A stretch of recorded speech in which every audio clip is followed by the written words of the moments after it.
ritual-ritual itu terbawa dalam gereja. Contoh, ya, penekanan pada gaya memberi rupiah. Padahal yang Tuhan tekankan pertama adalah hati, sikap hati memberi. Yang kedua menjadi sarana untuk menyukakan hati Allah yang disembah. Yang kemenyan, mereka taruh kemenyan begitu ya, baru jadi mereka merasa bahwa kalau misalnya kemenyan itu ditaruh tepat, ini orang-orang yang melakukan ritual, maka baunya itu bisa menyukakan hati Allah yang mereka sembah. Ini terbawa juga dalam gereja, betul? Coba lihat orang Kristen yang penekanannya hanya pada lahiriah. Mereka kalau ibadah, kayak kerasukan setan juga. Sekedar gak jelas, ngomong sudah gak ngerti, gak jelas, tapi mereka merasa mereka sudah menyukakan hati Allah. Saya juga terjebak seperti itu. Bapak Ibu, saya bicara begini karena saya memahami kebenaran, saya pelajari hidup saya yang saya telah lewati. Karena saya, Bapak Ibu, dalam pelayanan saya bergerak pada profetik. Tahun-tahunan saya di profetik. Bicara ada bahasa roh, setiap kali menyembah bahasa roh. Jadi kita kayaknya kalau sudah bicara bahasa roh yang tak pernah diomongin begitu, rasanya kita itu jadi levelnya naik begitu. Yang tadinya la, setelah dia level naik jadi li. Nanti kalau sudah tingkat li, kita mau naikin lagi begitu. Kita tidak lagi fokus pada hidup, tapi pada mengejar karunia. Bapak Ibu boleh perhatikan, orang-orang yang mengejar karunia pasti karakternya bobrok. Tapi orang yang mengejar karakter ilahi akan lahir karunia-karunia yang memuliakan Allah. Amin? Iya. Jangan bilang kita anti sekarang pada karunia, tidak. Tetapi meluluskan setiap motivasi hati kita. Yang ketiga, melalui ibadah atau ritual, umat bermaksud untuk memperoleh berkat jasmani, memperoleh perlindungan, memperoleh rahmat dan berkat dari Allah yang disembah. Jadi orang yang melakukan ritual, tujuan mereka untuk mendapatkan berkat jasmani, ya, supaya mereka mendapatkan perlindungan. Ya, kalau kita lihat dukun-dukun yang melakukan ritual, orang yang datang, ya apa bilang, kalau Mbah, saya mau kaya. Saya mau kaya, Mbah. Oke, kalau kamu mau kaya, kamu harus bawa ayam putih. Ya Mbah, apa lagi? Ya disuruh bawa kayu, ke bawa apa aja disuruh sama Mbah. Baru nanti dipersiapkan, mulai Mbah, mulai disembah-sembah supaya berkat uang datang gitu ya. Uang datang. Hampir nggak beda tipis dengan kekristenan sekarang. Dalam nama Yesus uang 1 juta di tangan, uang 5 juta di tangan dalam nama Yesus. Dalam nama Yesus, kita pakai nama Yesus jadi seakan-akan seperti permainan jadinya. Ya, biarlah sekiranya kita bisa mengerti. Nah, menyembah Allah dalam roh dan kebenaran. Banyak orang Kristen tidak mengerti Injil yang murni. Banyak orang Kristen yang diajarkan bukan Injil yang murni. Injil yang murni adalah yang diajarkan Tuhan Yesus. Mereka masih mengenakan secara harafiah ayat-ayat perjanjian lama sebagai standar hidupnya. Mereka menganggap standar hidup perjanjian lama, yaitu bangsa Israel, bisa dikenakan oleh umat perjanjian baru. Terkadang dikemas model baru, tetapi esensinya tetap sama. Bapak Ibu harus mengerti, yang Tuhan sukai adalah manusia batiniah, bukan penampilan lahiriah. Kenapa Bapak Ibu harus mengerti bahwa ibadah seorang Kristen bukanlah menekankan kepada ritual ibadah, tapi menekankan kepada gaya hidup. Saudara harus punya gaya hidup, karena hidup yang kudus itu menyukakan hati Tuhan, bukan ritual ibadah. Sekalipun saudara bawa uang banyak di kotak ini, tapi kalau hidupmu tidak berubah, uangmu tidak akan ada artinya. Kita tidak bisa nyogok Tuhan, Bapak Ibu. Yang Tuhan mau adalah hidupmu. Jangan saudara berpikir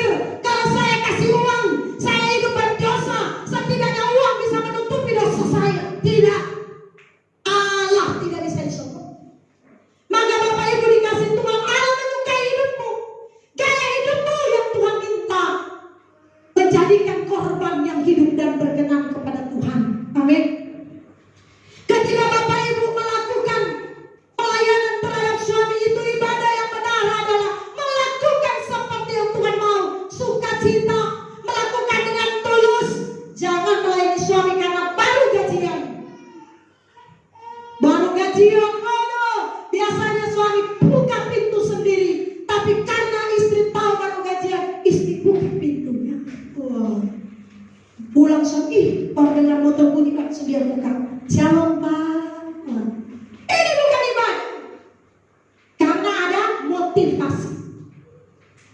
Masuk Pak, dua. Suaminya bilang, emang gua nggak tahu, lu incar dompetku. Oh, tapi kan istri mau melayani suami. Senyum aja suami. Begitu kita buat sama Tuhan, betul. Wah, kita kalau ada maunya sama Tuhan baiknya minta ampun. Tapi kalau sudah dapat maunya sayonara. Sampai jumpa lagi. Nanti kalau sudah susah, sudah sakit, baru lagi cari Tuhan. Mau mujizat. Tuhan aku takut, Tuhan ampunilah dosa-dosa ke Tuhan, kau baik Tuhan. Tuhan itu luar biasa ganteng dia Tuhan. Sekalipun aku gak pernah lihat, tapi segantengnya aku kayak gitulah Tuhan pastinya ya. Tuhan baik. Tuhan gak becus aja ini orang ini. Munafik orang ini. Istri juga begitu. Suami jangan cuma ada maunya sama istri. Ya, kalau malam tuh baik banget. Kalau siang penjahat bukan. Pasti ada maunya kalau suami malamnya tuh manis. Anak sayang, istri hati-hati saja. Tapi perintah Tuhan harus tetap melayani, benar? Yang dewasa pasti mengerti. Kalau malam suami lembut, kalau siang suami serigala. Nah, Bapak Ibu dikasih Tuhan. Kalau saudara mau mengerti hati Tuhan, ibadah yang benar adalah gak boleh ada motif melayani suami atau istri. Ada uang, gak ada uang, abang melayani. Amin. Bukankah janji nikah baik sakit maupun sehat, suka maupun duka, aku tetap melayani, tetap mengasihi, tetap mencintai. Bukankah itu janji kita? Maka kita harus melakukan itu sebagai ibadah. Jangan suami ada duit, istri baik. Setelah suami gak ada duit, istri gak baik. Ini bukan ibadah saudara. Demikian ketika saudara mau melakukan kebaikan, ketika saudara mau melakukan kebaikan, saudara harus lakukan itu sebagai bentuk ibadah. Jangan melakukan itu karena ada sesuatu yang tidak benar. Ada maunya Bapak Ibu melakukan kebaikan. Melakukan kebaikan karena saudara ingin menyukakan hati Tuhan. Itu yang benar.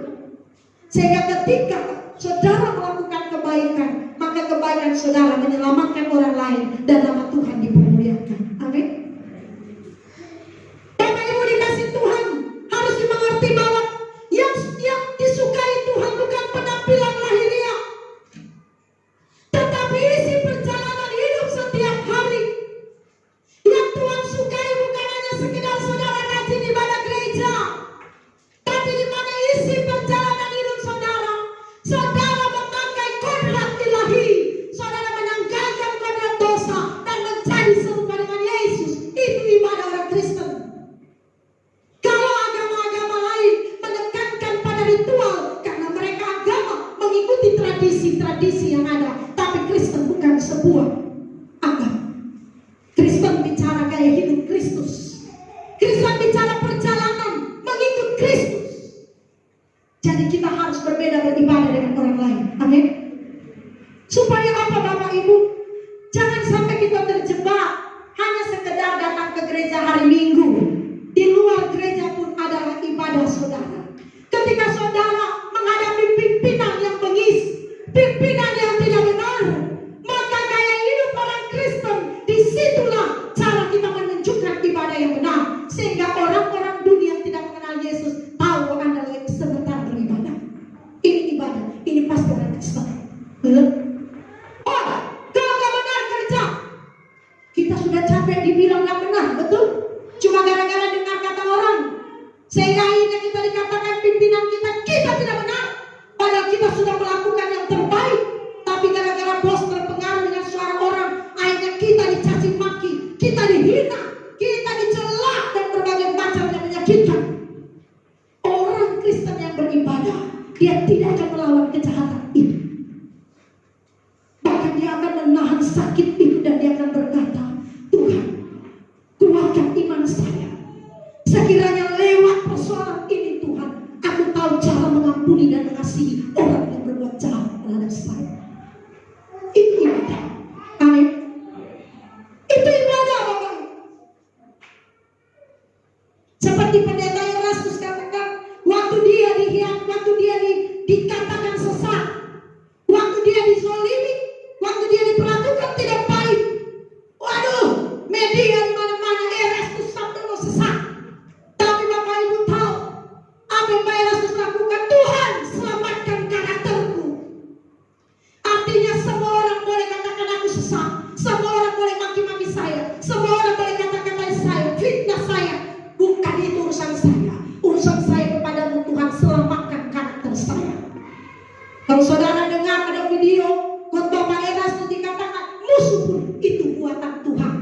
bayangkan.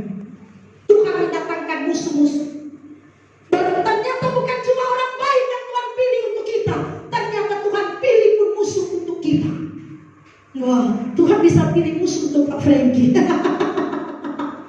Melihat bentuk badan, melihat pekerjaannya, musuh yang pasti dia. Jadi ketika kita lihat musuh itu, berarti kita harus mengerti ini proses. Jangan sampai kita kalah, gagal menyatakan ibadah kepada Tuhan. Amin. Bapak Ibu dikasih Tuhan,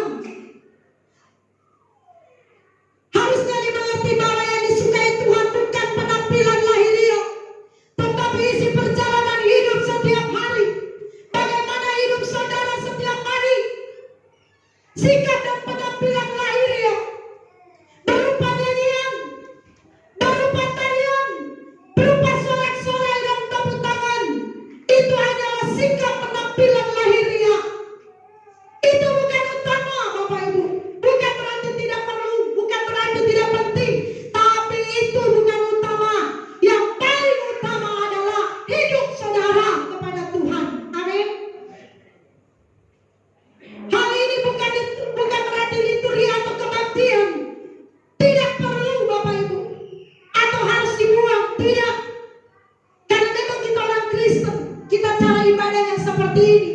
Tapi perlu kita tahu yang menyukakan hati Bapa bukan liturgi atau ritual semata, tetapi bagaimana kita berpadanan seperti hidupnya Kristus. Amin. Kristus kita murah hati, kita pun harus murah hati. Tuhan Yesus kita pengampun, kita pun anak-anaknya harus juga yang suka mengampuni. Tuhan Yesus kita itu adalah pribadi yang baik hati, maka anak-anak Tuhan juga harus baik hati. Amin. Ikuti cara gaya hidup Yesus. Kalau saudara mengikuti gaya hidup pendeta bahaya, Bapak Ibu. Karena pendeta-pendeta sekarang pun banyak yang tidak bisa mempertanggungjawabkan pengajarannya. Saudara harus mengikuti gaya hidup Yesus. Kesalahan tersebut mengakibatkan banyak orang Kristen tidak mengalami standar hidup umat perjanjian baru. Yang semestinya, Bapak Ibu, kehidupan kita umat perjanjian baru lebih luar biasa daripada umat perjanjian lama. Amin. Kita harus lebih luar biasa. Bapak Ibu, kita pelajari apa sebenarnya maksud penyembahan. Menyembah itu dalam teks aslinya perjanjian lama ditemukan dua kata. Kata pertama sakah, yang berarti ditekan, berlutut dan berbaring. Biasanya sakah menunjukkan dengan bersujud, kepala menyentuh tanah di antara dua lutut. Ya, jadi menyentuh, bersujud di antara dua kaki itu menyentuh tanah. Nah, biasanya Bapak Ibu, kata yang sejajar dengan sakah adalah sakah. Lebih menekankan sikap tubuh menyembah sujud dengan cara berbaring, ya, berbaring ke tanah. Jadi lebih ini lagi. Nah, hal ini menunjukkan sikap hormat yang sedalam-dalamnya kepada Tuhan. Padahal kata yang sejajar dengan sakah dan sakat dalam perjanjian baru adalah proskuneo. Jadi penyembahan perjanjian baru adalah proskuneo. Arti sempit kata ini adalah mencium atau tunduk. Biasanya kata ini digunakan untuk menunjukkan sikap seseorang yang tunduk, mencium tangan orang yang lebih terhormat. Nih, sekarang kan kita lagi nggak boleh, ya, untuk menjaga virus corona. Sesama kita saling mengasihi, kita sekarang salamnya begini, ya. Jangan juga, wah ini gereja nggak percaya mujizat Tuhan, wah ini gereja nggak sesat. Tidak. Kita juga dapat himbauan dari pemerintah, gitu ya. Kayak saya lagi batuk, saya kan nggak tahu itu virus corona atau tidak. Ya, lebih baik kita begini saja. Ada gereja katanya pakai kaki, atau tunduk, gitu ya. Tapi bukan berarti kita anti dengan salaman. Tidak. Untuk beberapa waktu, karena di mana-mana diumumkan berjaga-jaga dengan virus corona. Saya dengar dari Ibu Lili semalam di Australia ada gereja ditutup karena virus corona. Jadi mungkin masuk satu orang yang menjala semuanya. Akhirnya pemerintah harus menutup gereja.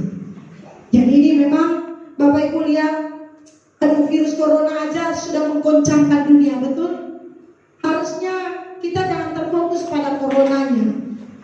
Corona itu secara virus, tapi dalam hidup kita juga banyak virus. Ya, jadi ketika virus corona menjalar, kita gak usah takut. Yang harus kita lakukan adalah memperbaiki hidup kita, supaya kalau virus itu pun kena dalam hidup kita dan kita harus mati, maka kita akan berjumpa dengan Bapa. Amin. Iya. Nah, biasanya Bapak Ibu, kata proskuneo dalam arti luas adalah memberi nilai tinggi terhadap sesuatu atau seseorang.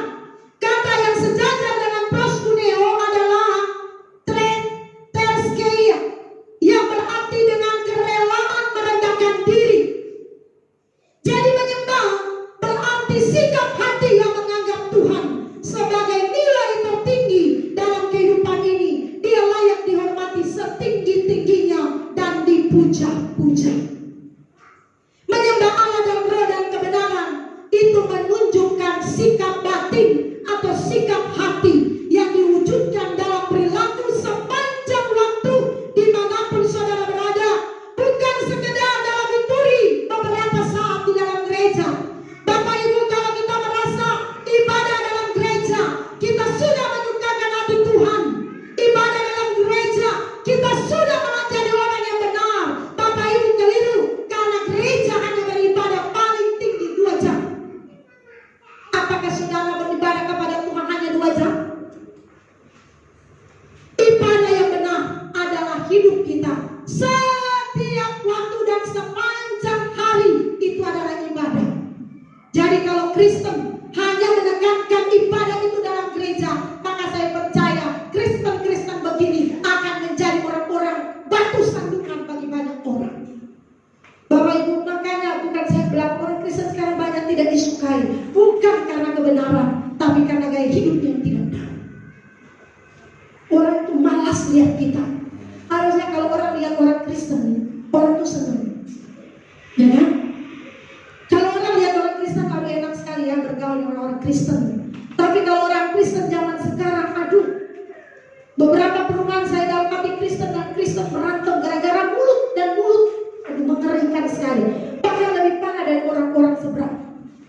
Di perumahan mana itu bisa kejar-kejaran pakai parang, ya kan, pakai parang, padahal sesama Kristen.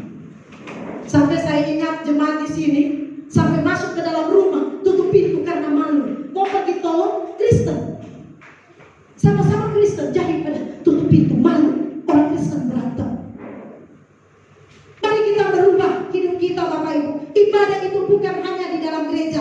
Menyembah Allah dalam roh dan kebenaran berarti Allah menghendaki semua ibadah yang memiliki kriteria bahwa saudara beribadah tidak terikat oleh ruang dan waktu. Kedua, ibadah yang tidak terikat oleh sistem dan aturan yang baku. Dalam hal tersebut jelas bahwa ibadah bukan hanya soal liturgi, upacara dan ritual, tetapi ibadah juga meliputi segenap perilaku dan cara hidup setiap hari dimanapun orang percaya berada. Satu kali Bapak Ibu saya baca status teman, dia marah sekali sama seorang pendeta karena dari awal pujian sampai selesai pendeta itu tidak bernyanyi. Jadi dia gondok banget gitu. Dia bikin status begini, pendeta dari awal pujian sampai terakhir tidak bernyanyi, pendeta tidak benar. Wah, saya sedih jujur baca status itu. Karena apa? Memang kita terfokus pada lahiriah. Saya kadang-kadang Bapak Ibu, saya tidak ikut menyanyi bukan berarti saya tidak benar, ya. Karena kita kalau pendeta lagi mikir, Tuhan, apa ya Tuhan yang mau dibuat, apa Tuhan mau diomongin ya, kita tuh lagi gimana begitu memikirkan firman yang akan disampaikan. Karena nanti sekali-sekali kita nyanyi, tapi rata-rata orang terfokus kepada itu. Seakan-akan kalau orang Kristen tidak menyembah dengan cara yang sudah ditentukan, dia tidak kudus, dia tidak benar. Ya, saya juga kadang terpengaruh kalau lihat jemaat yang tutup mata begitu. Saya berpikir saudara nggak benar. Terpengaruh juga karena dari dulu kita sudah menjadi penilaian. Kalau lihat orang ibadah nangis-nangis, teriak-teriak, bersujud begitu ya, saudara nggak tahu hati saya seperti apa. Kita bisa menipu orang dengan lahiriah. Tapi kita tidak bisa menipu Tuhan karena gaya hidup dunia kita. Amin. Saudara mau berkenan di hadapan Tuhan, miliki cara pandang ibadah yang benar. Jangan berpikir sudah melakukan ritual, liturgi-liturgi yang saudara jalani, saudara merasa sudah benar. Belum, Bapak Ibu. Kita masih perlu perjuangan untuk menjadi seperti Kristus, menjadi sempurna seperti Bapa. Hidup kita serupa Yesus. Makanya jangan heran Bapak Ibu kalau banyak orang Kristen akhirnya tidak menjadi kesukaan bagi Tuhan karena kehidupannya yang tidak benar. Tuhan Yesus berkata, baiklah kita menyembah dalam roh dan kebenaran. Kata roh menunjuk pada sikap batinnya yang bertalian dengan pekerjaan Roh Kudus. Sedangkan kata kebenaran atau aletheia, kata yang sama digunakan dalam Yohanes 14 ayat 6, akulah kebenaran. Jadi dalam kebenaran artinya pengenalan yang benar terhadap Kristus. Kalau Bapak Ibu tidak mengerti tentang Yesus, Bapak Ibu pun tidak akan menyembah Tuhan dengan cara yang benar. Mari jemaat yang ada di tempat ini, jangan kita terjebak bahwa kita sudah menyukakan hati Tuhan dengan ritual ibadah kita, dengan gaya ibadah kita. Musik harus seperti apa? Kayaknya kalau musik itu tidak lengkap, wah, gak akan bisa hadir Tuhan sepenuhnya. Tuhan tidak berurusan dengan itu Bapak Ibu. Tuhan berurusan dengan hidup saudara. Amin. Wah, kayaknya kalau gereja gak cantik ya, gereja ruko, bukan gereja yang permanen tuh, yang bangunan gedung indah, yang besar, kayaknya bukan gereja. Tuhan tak pernah berurusan dengan bentuk bangunan Bapak Ibu. Tuhan berurusan dengan hidup saudara. Pada akhirnya bangunan pun semewah-mewah apa akan hancur luluh, tidak tersisa. Tapi hidup saudara akan bertemu dengan Bapa dan mempertanggungjawabkan setiap ibadah saudara. Amin. Kalau dulu saya merasa pendeta kecil hati karena gerejanya kecil, jemaatnya juga sedikit. Tapi ketika saya mengerti kebenaran, saya gak peduli jemaat pun banyak atau sedikit, gedungnya ruko ataupun tidak. Yang penting semua yang datang di sini jadi murid Kristus yang sejati. Amin. Tidak peduli saudara punya persembahan banyak atau tidak. Kalau dulu saya ukur persembahan, yang persembahan banyak berarti dia the best, yang persembahan sedikit hidupmu tidak benar. Saya lebih melihat persembahan. Tapi ketika saya mengerti kebenaran, saya tidak peduli persembahan saudara, tapi seperti Kristus peduli hidup saudara. Demikian pun saya rindu semua jemaat Tuhan, engkau menjadi penyembah yang benar, menyembah dalam roh dan kebenaran. Bukan uangmu yang Tuhan cari, tapi Tuhan cari hidupmu. Kalau engkau sudah beri hidupmu, uangmu gampang. Amin. Engkau pasti tidak akan pernah menyesal memberi buat Tuhan. Tapi orang yang masih menyesal memberi buat Tuhan karena manusia batinianya belum dipercantik. Jangan pusing dulu Bapak Ibu, saudara harus mempercantik manusia batinia saudara. Amin. Mari kita bangkit berdiri.